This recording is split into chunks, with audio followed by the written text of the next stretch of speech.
सच्चियां जोता वाली माता तेरी सदाई जय। सबसे बड़े एस्ट्रो शो 9 देवियां में आप सबका स्वागत है। मैं मीरा महाजन नवरात्रि के तीसरे दिन आपको बताऊंगी कि आज का ये व्रत कौन सी राशि वाले लोगों के लिए बहुत ही महत्वपूर्ण हो जाता है और आज के इस व्रत से कौन सा ग्रह आपकी कुंडली में हो जाएगा बलवान। नमस्कार, मैं हूं ज्योति थपलियाल। आज मैं आपको देवी चंद्रघंटा के स्वरूप के पीछे छुपे प्रतीकात्मक रहस्यों के बारे में बताऊंगी। नमस्कार, मैं आचार्य जीतू सिंह। नवरात्रि के पर्व का तीसरा दिन चंद्रघंटा का दिन, तीसरी रात्रि चंद्रघंटा की रात्रि। रात्रि की एक खास विधि से कैसे पाना है अपने घर में सुख और समृद्धि का भंडार। जय महागौरी। मैं हूँ श्रुति और मैं बताऊंगी कि नवरात्रि के तीसरे दिन किस खास रंग के प्रयोग से आप कर सकते हैं माँ को प्रसन्न और पा सकते हैं धन और वैभव का आशीर्वाद। नमस्कार, मैं डॉक्टर वाय राखी। आज आपको बताऊंगी कि आज माँ के तीसरे नवरात्रे माँ चंद्रघंटा, ये जो नाम आप सुन रहे हैं ना, इसके पीछे कौन सा कर्म है, क्या संकेत है, तो जुड़े रहिए मेरे साथ। नमस्कार, मैं हूँ नंदिता पांडे और आज मैं आपका ऐसा चक्र जागृत करूंगी जो बढ़ाएगा आपका आत्मविश्वास, आपके जीवन में जोश और लेके आएगा सुख और समृद्धि। नमस्कार, मैं हूँ डॉक्टर ऋचा शुक्ला और आज आपको बताऊंगी क्या है माँ चंद्रघंटा का और श्री चंद्रशेखर का संयोग। मैं हूं डॉक्टर करिश्मा कौशिक और मैं बताऊंगी आपको कैसे अपने शुक्र को करें मजबूत और कैसे इत्र से महकाएं अपना घर। नमस्कार, मैं हूँ मनीषा कौशिक और आज बात करेंगे नवरात्रों के व्रत के खाने से जुड़े सवालों के बारे में। क्या खाएं, कब खाएं, कितनी बार खाएं, इन सब उलझनों को आज सुलझाएंगे।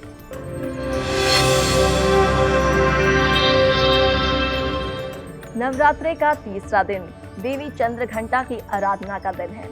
देवी चंद्रघंटा का स्वरूप बिल्कुल अलग है। इस वक्त देवी जो हैं वो बिल्कुल नए रूप में नजर आ रही हैं। उनके मस्तक पर चंद्रमा सुशोभित है और उनके गले में है घंटा। अब जो चंद्रमा है वो कारक है हमारे मन का। जिस तरह चंद्रमा की जो कलाएं हैं वो घटती बढ़ती रहती हैं, वैसे ही हमारा मन है जो पल पल बदलता रहता है। और साथ ही जो घंटा है वो प्रतीक है हमारी अलर्टनेस बढ़ाने का। आपने देखा होगा जब कभी भी कहीं घंटी की आवाज आती है ना, एकदम से आप अलर्ट हो जाते हैं। तो यहाँ पर देवी संकेत देती हैं कि अपने मन के अंदर अवेयरनेस बढ़ाइए। अपने आपकी जैसे जैसे अवेयरनेस बढ़ेगी तो आप जिसकी आपके जो गोल है, आप जो पाना चाहते हैं, उसे पाने में आप जल्द से जल्द सक्षम होंगे। देवी यहाँ पर 10 भुजाओं में नजर आ रही हैं। उनके पास अस्त्र शस्त्र हैं। एक हाथ में उनके तलवार है तो दूसरे हाथ में त्रिशूल। एक हाथ में उनके पास गदा है तो दूसरे हाथ में धनुष बाण। लेकिन अस्त्र शस्त्र के साथ देवी के एक हाथ में उन्होंने पकड़ा हुआ है जपमाला और एक हाथ में कमंडल भी। यानी ये कि देवी संकेत दे रही हैं कि सिर्फ युद्ध की जो तैयारी है वो सिर्फ उन्होंने अपने आप ऐसे ही नहीं की है, बल्कि अपना विवेक वो साथ लेके चलती हैं।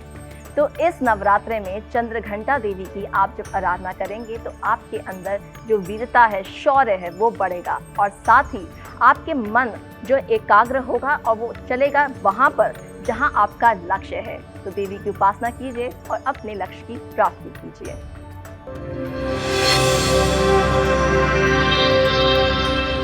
या देवी सर्वभूतेषु माँ चंद्रघंटा रूपेण संस्थिता नमस्तस्यै नमस्तस्यै नमस्तस्यै नमो नमः।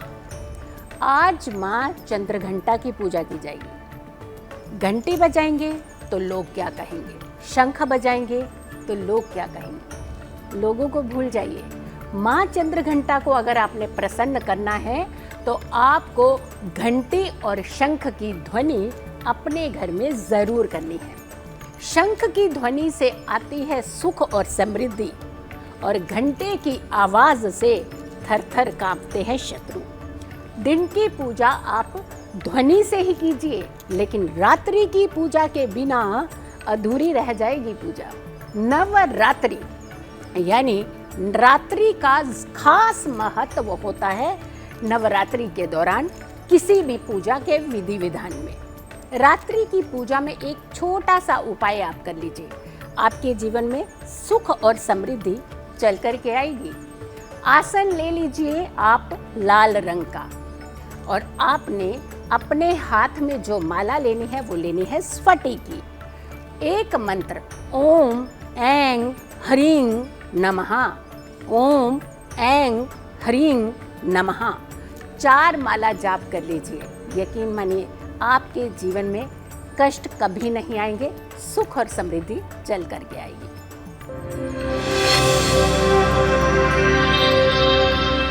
नवरात्रि के तीसरे दिन माँ भगवती के चंद्रघंटा स्वरूप की उपासना की जाती है। चंद्रघंटा जो शुक्र ग्रह की स्वामिनी मानी जाती है। शुक्र ग्रह जो वृश्चिक और तुला यानी टॉरस और लिब्रा राशि के रूलिंग प्लैनेट है। तो अगर वृषभ या तुला है आपकी राशि यानी लिब्रा या टॉरस है आपकी राशि, तो आपके लिए तो ये व्रत करना बहुत ही शुभ हो जाएगा। साथ ही अगर आपकी कुंडली में शुक्र ग्रह कमजोर है या शुक्र की महादशा अंतर्दशा चल रही है तो भी काफी शुभ हो जाएगा। शुक्र ग्रह बताते हैं जीवन में सौंदर्य को, यश को, ऐश्वर्य को, धन को, प्यार को। तो इनमें से किसी भी चीज की कमी अगर आपके जीवन में चल रही है तो आज का ये व्रत, आज के दिन पूजा, उपासना, दान पुण्य अवश्य करें।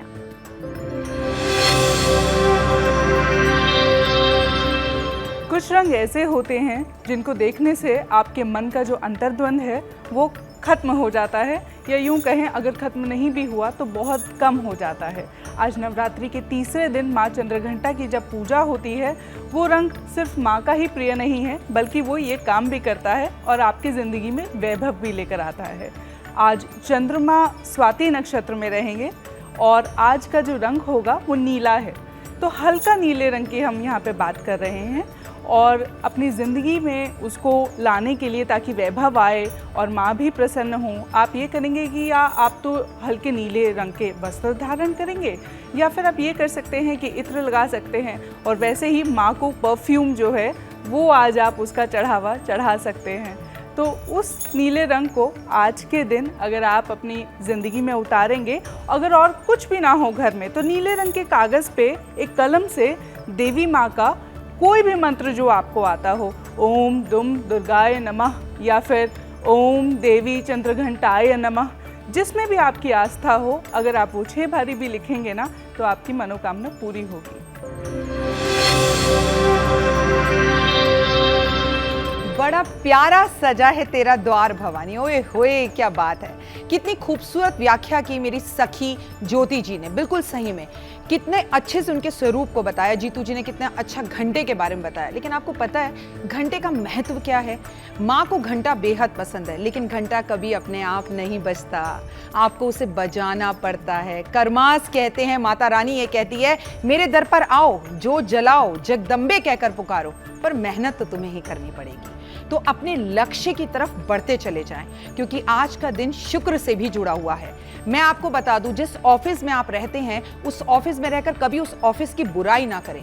यहाँ काम करना बेकार है, मैं दूसरी जॉब ढूंढ रहा हूँ, यहाँ बॉस अच्छे नहीं है, सैलरी अच्छी नहीं है, क्योंकि याद रखिए जिस जगह पर बैठकर आप उस जगह की बुराई करेंगे, भवानी कभी आपको तरक्की नहीं देगी। मंदिर टूटा हुआ ही क्यों हो, लेकिन आप उसमें जाते हैं, श्रद्धा और भाव रखते हैं, तो आपका ऑफिस कैसा भी हो, आज के दिन ये घंटे का संकेत है कि आपको तपस्या करनी होगी, बजना होगा, मेहनत करनी होगी, तब आगे बढ़ सकते हो। और याद रखिए घंटा घंटे को ही टच करता है तब बजता है। हम अपनों से ही धोखा खाते हैं तब आगे बढ़ते हैं, लेकिन फिर भी उनका साथ देते चलें। आज का ये तीसरा नवरात्रा यही संदेश देता है, चलते जाओ, तुम मत देखो अपने पांव के छालों को, तरक्की और सक्सेस जरूर मिलेगी।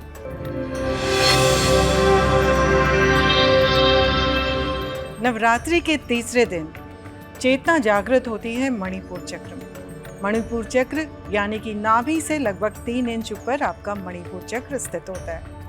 मणिपुर चक्र का तत्व होता है वायु। वायु यानी कि आपकी पूरी प्राणवायु ऊर्जा जो संचारित होती है आपके शरीर के अंदर, जो आपकी ऊर्जा बनाती है, आपकी अहम को बढ़ाती है या घटाती है, आपके गुस्से को बढ़ाती है या शांत करती है, ये सारी ऊर्जा का संचालन आपके मणिपुर चक्र से होता है। मणिपुर चक्र का रंग होता है पीला। तो आज के दिन पीले वस्त्र भी आप पहन सकते हैं, पीले आसन में बैठ सकते हैं। और ध्यान मुद्रा में आपको बताऊंगी कि किन मुद्राओं को करेंगे, किस बीज मंत्र में पढ़ेंगे। तो आज का बीज मंत्र होगा रम, और साथ में मुद्रा जो होगी एक बहुत साधारण मुद्रा। पहले नमस्ते ऐसे रखें और फिर इसे अपनी मणिपुर चक्र, यानी कि जो डायफ्राम का जो होल होता है यहाँ पे सेंटर, ये आपका मणिपुर चक्र है, और ऐसे रखें। एक मुद्रा ये होती है, दूसरी होती है मातंगी मुद्रा। मातंगी मुद्रा मतलब पहले आपने अपने पूरा क्लैस्प कर लिया हाथ को, और फिर जो मिडिल फिंगर है उसको उठा के आपने सेंटर किया। इस मुद्रा को मातंगी मुद्रा बोलते हैं, और इसे भी आप पेट के सामने रखेंगे और उसके बाद उच्चारण करेंगे रम का। और जो तीसरी मुद्रा होती है, जो योग मुद्रा होती है, क्योंकि मणिपुर चक्र आपके लीवर, आपके इंटेस्टाइन, आपके पैनक्रियाज, इन सबको कंट्रोल करता है। और जब आप उस मुद्रा को करते हैं उसको अपान मुद्रा बोलते हैं, यानी कि आपकी मिडिल फिंगर और आपकी रिंग फिंगर, मध्यमा और अनामिका को आपने अंगूठे के पोर से छूना है, बाकी दोनों उंगलियां सीधी होंगी। इसे आपने अपने घुटने पे रखना है, और इसे रख करके आप ध्यान देंगे, आपका डायबिटीज़ कंट्रोल हो जाएगा, आपके गॉल ब्लैडर में पथरी वगैरह है वो भी आपकी ख़त्म हो जाती है, सिरोसिस हो, फैटी लीवर हो, वो भी आपका ठीक होना शुरू हो जाता है। गुस्सा अगर आपको बहुत आता हो, ईर्ष्या द्वेष में आप रहते हो, तो इस चक्र का संचारण होने से इन सब से मुक्ति मिलती है और हाई लाइफ कंडीशन में आप जाते हैं। तो आपने मुद्रा बनानी है, आपको साधारण मुद्रा से बताती हूँ, आपने ऐसे रखना है और आपने मनी मन प्रार्थना करनी है। और उच्चारण फिर हमने कहा चेतना जागृत होती है, मणिपुर चक्र से ऊपर जाते हुए सीधे निर्वाण चक्र की तरफ जाती है, और आपने रम का साउंड करना है। तो आंख बंद करके रीढ़ की हड्डी सीधी रखेंगे और नीचे से ऊपर की तरफ ले जाते हुए उच्चारण करेंगे, ध्यान करेंगे मणिपुर चक्र में रम के नाम से। रम।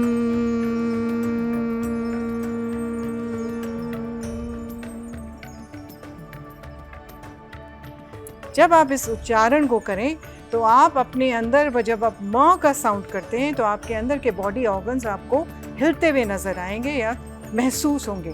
जब ऐसा होता है तो वहाँ से जो भी एक्सेस फैट होता है या एक बॉडी फैट मास इंडेक्स होता है वो भी खत्म होता है, शरीर तंदुरुस्त बनता है, स्फूर्ति आती है, आत्मविश्वास बढ़ता है, जीवन में जोश आता है, और जो भी जिस तरह की एक पॉजिटिव थिंकिंग के साथ व्यक्ति आगे बढ़ता है उस तरह की स्थितियाँ आपकी बननी शुरू हो जाती हैं।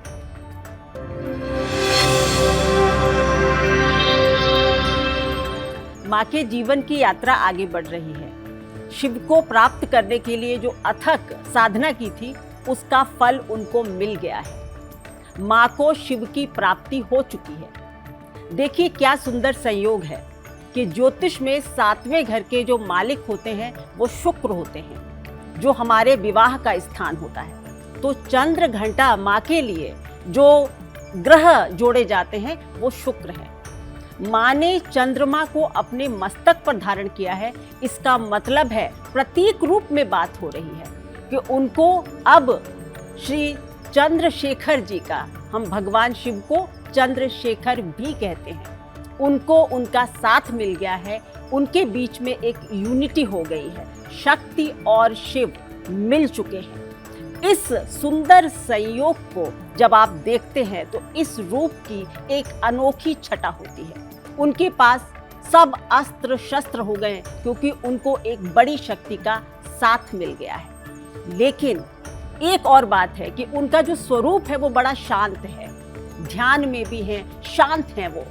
तो इस सुंदर स्वरूप से आप क्या मांग सकते हैं? जो भी मांगेंगे माँ चंद्रघंटा से वो मिलेगा। एक छोटा सा उपाय आपको करना होगा। माँ चंद्रघंटा के सामने एक लाल धागे में 7 लौंग बांध लेंगे और उसको आपके मंदिर में जो भी माँ की मूर्ति है उसके सामने रख देंगे और इस मंत्र का जाप करेंगे 108 बार रोज। पूरे वर्ष करें तो बहुत अच्छा। और कहेंगे देहि सौभाग्य आरोग्यम, देहि में परमम सुखम, रूपम देहि जयम देहि, यशो देहि दुशो जहि। बस आपके जीवन में रूप, सम्मान, ज्ञान, धन सबकी वर्षा होने लगी।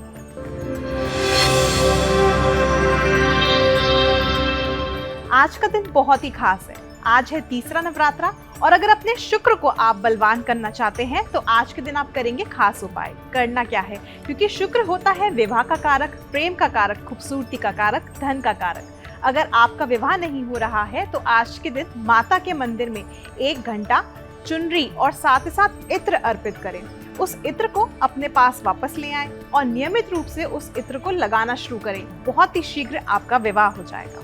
बात करेंगे दूसरे उपाय की। यदि आपके बटुए में धन नहीं रुकता है तो करना क्या है, आज के दिन ही एक भूरे रंग का यानी ब्राउन कलर का बटुआ ले लें। इसमें कुछ दाने अक्षत के, एक चांदी का सिक्का जिसपे स्वास्तिक का चिन्ह बना हो या फिर माता बनी हो और साथ साथ इत्र जरूर रखें। ऐसा करने से आपके जीवन में धन वर्षा होगी। बात करेंगे तीसरे उपाय की। इन 9 दिनों में हनुमान जी की उपासना भी बेहद खास होती है। भगवान श्री राम की उपासना खास होती है क्योंकि अंतिम दिन तो हम दशहरा मनाते ही हैं। भगवान श्री राम, माता सीता, हनुमान जी की पूजा आराधना करते हैं, मगर वहीं पे माता की पूजा हनुमान जी के बिना अधूरी मानी जाती है। इसलिए आपको बता रही हूँ एक हनुमान जी का छोटा सा उपाय। करना क्या है, अगर आपके घर में कोई लंबे समय से व्यक्ति बीमार है तो हनुमान जी को आप केवड़े का इत्र उनके दोनों कंधे पर चढ़ाएं और इसके साथ साथ वही इत्र उस व्यक्ति को लगाएं और ऐसा करने से उस व्यक्ति का शीघ्र ही स्वास्थ्य ठीक हो जाएगा।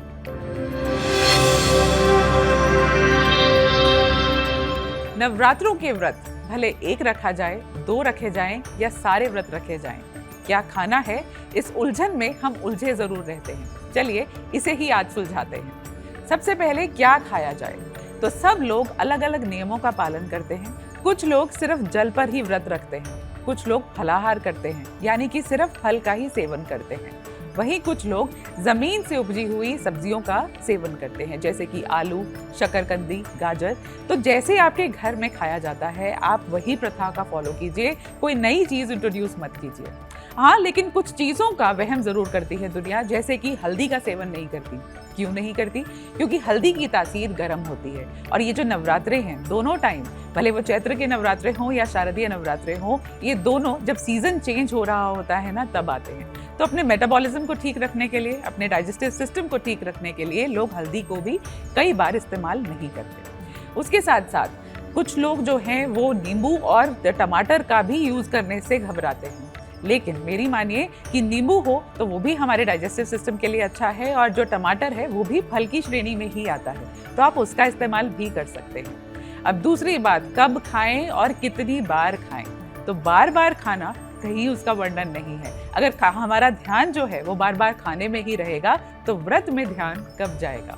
हाँ, लेकिन व्रत के नियमों में 1 बार खाने का नियम जरूर मेंशन है और ये भी शाम के समय पूजा करने के बाद। लेकिन अगर आपकी सेहत अलाउ नहीं करती तो आप जरूर इसे खा सकते हैं, कई बार खा सकते हैं। लेकिन जो ये मन है ना, क्योंकि आज हम बात कर रहे हैं माँ चंद्र घंटा की और चंद्रमा हमारे मन का कारक है, तो इस मन पर काबू रखना बहुत जरूरी है। ये नहीं होना चाहिए कि मैंने व्रत रखा है तो मैं काफ़ी चीज़ों को ट्राई करूँ, काफ़ी चीज़ों को खाऊं। इस मन को काबू में रखना है और अपना जो ध्यान है वो सिर्फ और सिर्फ माँ की ओर समर्पित है।